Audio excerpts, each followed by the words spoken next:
علمی نالج کے معزز خواتین و حضرات، السلام علیکم۔ ایک لڑکے کو اپنے محلے کے امام مسجد کی بیوی سے بے انتہا محبت ہو گئی۔ لڑکے نے اپنی اس محبت کا ذکر اپنے ایک بہت ہی قریبی دوست سے کیا۔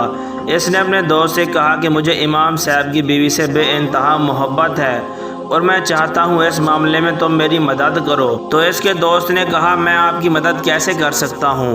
اس لڑکے نے کہا، میں امام صاحب کی بیوی سے ملنا چاہتا ہوں، لیکن مسئلہ یہ ہے کہ امام صاحب نماز پڑھ کر جلدی گھر آ جاتے ہیں اور مجھے ملنے کا بالکل بھی وقت نہیں ملتا۔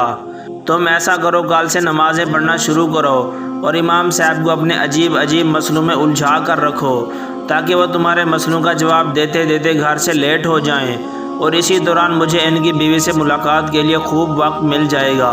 اس کے دوران اس کے دوست نے کہا، یہ تو کوئی مسئلہ ہی نہیں ہے۔ ایسے اگلے دن وہ لڑکا نماز پڑھنے کے لیے چلا گیا۔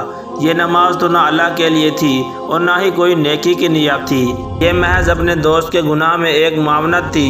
لڑکے نے ایسا ہی کیا۔ جب بھی امام صاحب نماز پڑھ کر فارغ ہوتے تو وہ امام صاحب کو لے کر ایک کونے میں بیٹھ جاتا، امام صاحب سے عجیب سوال کرتا اور امام صاحب اس کے عجیب سوالوں کا جواب دیتے دیتے لیٹ ہو جاتے۔ اس دوران اس کا دوست امام صاحب کی بیوی سے ملاقات کر لیتا۔ یہ معاملہ تقریباً 2 سے 3 مہینے چلتا رہا۔ ایک دن اس کے ذہن میں خیال آیا کہ میں کتنا غلط کار ہوں۔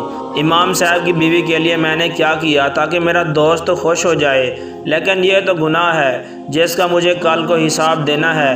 دنیا مکافات عمل ہے، ہو سکتا ہے کل کو یہ میرے ساتھ بھی ہو جائے۔ اس کے دل میں طرح طرح کے خیال آنا شروع ہو گئے۔ اس رات یہ سونے پایا۔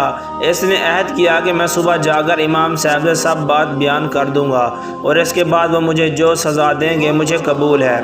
اگلے دن لڑکے نے جا کر امام صاحب کو سب ماجرا بیان کر دیا۔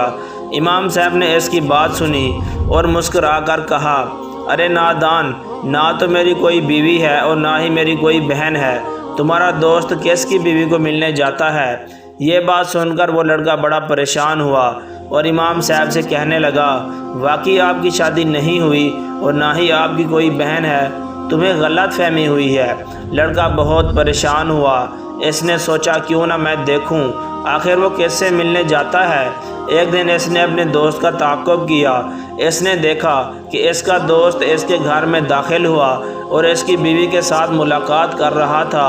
یہ دیکھ کر لڑکا بہت پریشان ہوا۔ اس کے پاؤں کے نیچے سے زمین ہی نکل گئی۔ یہ ہاتھ ملا رہا تھا۔ واقعی دنیا مکافات عمل ہے، جو کسی کے لیے گھڑا کھودے گا وہ اسی میں خود ہی گرے گا۔ اللہ تعالیٰ فرماتے ہیں، گناہ میں کسی کا ساتھ مت دو اور نیکی میں بڑھ چڑھ کر ایک دوسرے کا ساتھ دو۔ اچھا دوست وہی ہے جو کسی کو گناہ سے روکے اور اس کو اللہ تعالیٰ کی طرف متوجہ کرے۔